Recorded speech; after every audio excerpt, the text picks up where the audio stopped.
Hi Cancer, thank you for joining me for your May 2018 Astro Tarot forecast, and thank you for subscribing to this channel. I appreciate your support here as well as on Instagram. I am shuffling a mystery deck. I'm not going to tell you who does this deck yet. I wanted to do something with it on Instagram and maybe give a free 10-minute reading there. So if you're not following me on IG, please consider that and go over there as well. It's at Audrey Alison _ Astrology Tarot. Let's get to the forecast because you are definitely affected in the cardinal square that we are experiencing in Capricorn and Aries in the cardinal square. So let's get to it. From the 1st until the 12th, we have Mars and Pluto conjunct in Capricorn, close to each other. And this is squaring Uranus and Mercury in Aries. And this is creating a dynamic in between your relationship sector and your career sector.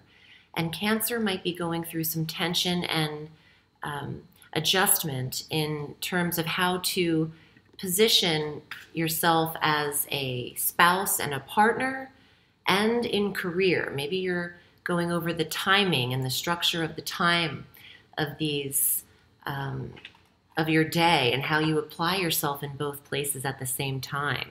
There's some kind of uncomfortable energy in between your 7th house of business partnerships and the 10th house of career, or the 7th house of marriage and the 10th house of status and career. So we'll see how this plays out, but it's accumulating on the 13th when we have our exact cardinal square at 29 degrees between Mars and Uranus, and our moon will transit over this Uranian energy, adding some insight to Cancer and Cancer rising. Please watch all 3 of those forecasts for your dose of the cosmos. The moon gives you some insight as to how to handle this aggravating area. Some of you might have authority figures that you can never really rely on, or there's unexpected energy between people in the career placement and who you need to report to. There could be reorgs that aren't successful and they're redone, and it's creating tension, and everyone's experiencing tension just in different areas of their chart. Mercury also enters Taurus on the 13th, and this initiates our Taurian energy. The 11th house is activated for Cancer. This is your goal sector, your friendships, your connection to technology and the internet. It's the clubs and the groups that you're affiliated with. And when Mercury's here, you are able to express yourself very effortlessly to people that you're connected to in your life. And on the 15th, we have our new moon at 24 degrees of Taurus, in addition to Uranus making a transit. After 8 years in Aries, he transits into Taurus on the 15th through April 23rd of 2026. And this energy will create breakthroughs in the 11th house of technology and innovation. And you might be updating every piece of equipment in your home. You might have Siri telling you, telling Siri how to clean your house and getting everything done. There's an upheaval to this planet, and it could be that you have a hard time finishing all of your goals because you can start a million things and then leave them halfway and then go back to different things. Uranus kind of distracts you, but it helps you to handle a few things at once. So there is a progressive energy to this planet as well, and you want to upgrade your computer systems, technologies. Trust me, I'm dealing with it right now. This is actually the 3rd time I've attempted to record these forecasts. I've purchased a brand new computer. I had my computer crash. Now this one is just closing down iMovie. It's so challenging, and that's where my personal frustrations are lying. And I'm not immune to the astrology, and my reaction to things can be a little, cuckoo too, because you have so much to do, you have deadlines, and as well, Cancer, in career, you have deadlines, but there's an energy that is just not cohesive right now. So the Taurus energy is coming into play mid-month. On the 16th, Mars enters Aquarius in your 8th house. And this is a feisty placement because Mars is stamina and energy, and the 8th house is sex and intimacy. So there's a lot of physical interaction for you and expression and intimate connections with your spouse or relationship. And if you're not in one, you have 5 months until November 16th with Mars here. This is an unusual length of time. Mars is generally a 60-day transit, so this can work for you. It's also good for shared resources and combined income. Mars is a catalyst planet. You can generate a healthy income at this time and collective resources with your significant other. On the 19th, Venus enters your first house of self and body, and this is what helps make Cancer look so beautiful. And it's a time to trim the dead ends of your hair, trim the nails, exfoliate the skin, refresh the entire body, because Venus is entering the first house of self and body. You're attracting the right people to you. You're attracting romance to you. So if you're single, from the 19th forward into mid-June, this is an excellent time for you to accept social invitations and be out. Be present and say yes to invitations to be social. On the 20th, the Sun enters Gemini in your very quiet 12th house sector. And the 20th through the 28th is a time frame that's really going to work for you. And this is the best time of the month to consider a vacation. We have our retrograde Jupiter in Scorpio forming a trine to Neptune in Pisces.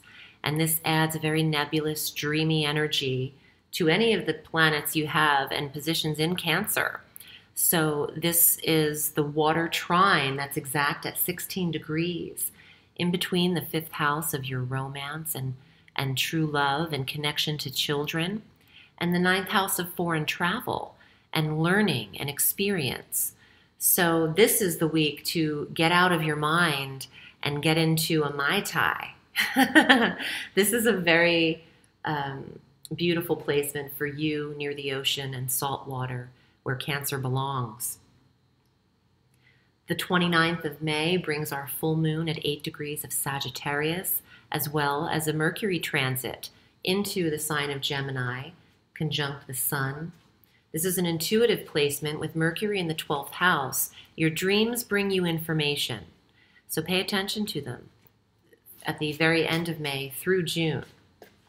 The full moon in the 8th sees Cancer closing the door on an ailment or an illness and completing a project in the work environment, feeling a sense of completion and fulfillment in the 6th house of work, service, and routine.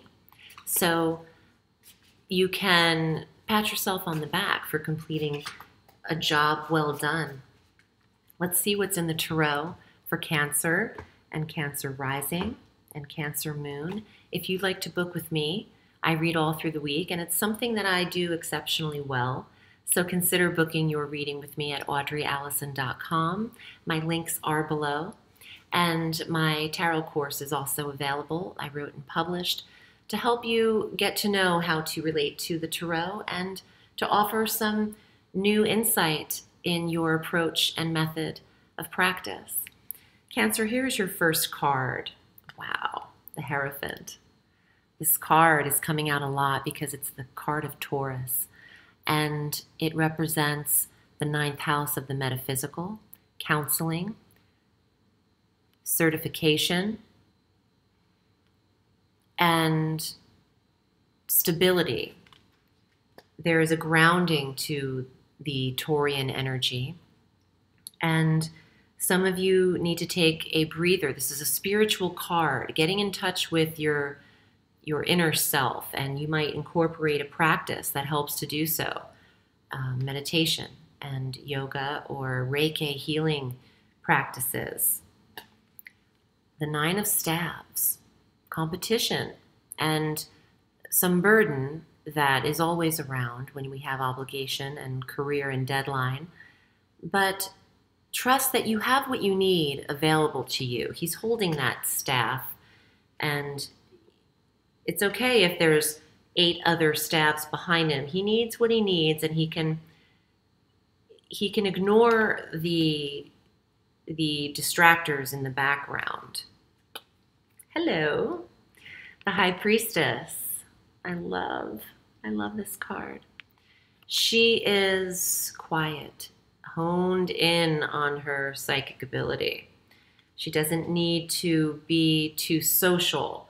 That's the 12th house that's impacted for you. Oh, and this is also a Gemini energy. And the sun is going into Gemini in your 12th house, as well as Mercury, the ruler of Gemini. So trust that your instincts are spot on. And if you feel like you need to retreat and not say everything you're thinking, heed that. The World. I mean, really? This is the best card in the Tarot. It's full circle, culmination. It's energy that is successful, and a feeling of satisfaction comes along with the World. It's also my favorite number, 21. You have everything that you need. You've got some spiritual major arcana cards that should be heated, and that they represent strong change. And with the square at the top of the month, change is being thrust upon us, whether it's comfortable or not. We're trying to level up here. There's a whole bunch of people that might be vying for your position, but hold on to what you know and trust everything you've learned in career thus far, Cancer. There's a reason you're in the position you are. And if you feel like it's time to make a switch out of career and doing something maybe with the spouse or a business partner, this might be the month that it pushes you out to take that chance. I hope this was helpful for you. I'm wishing you a beautiful month. And remember, the sky is limitless, so reach for the stars.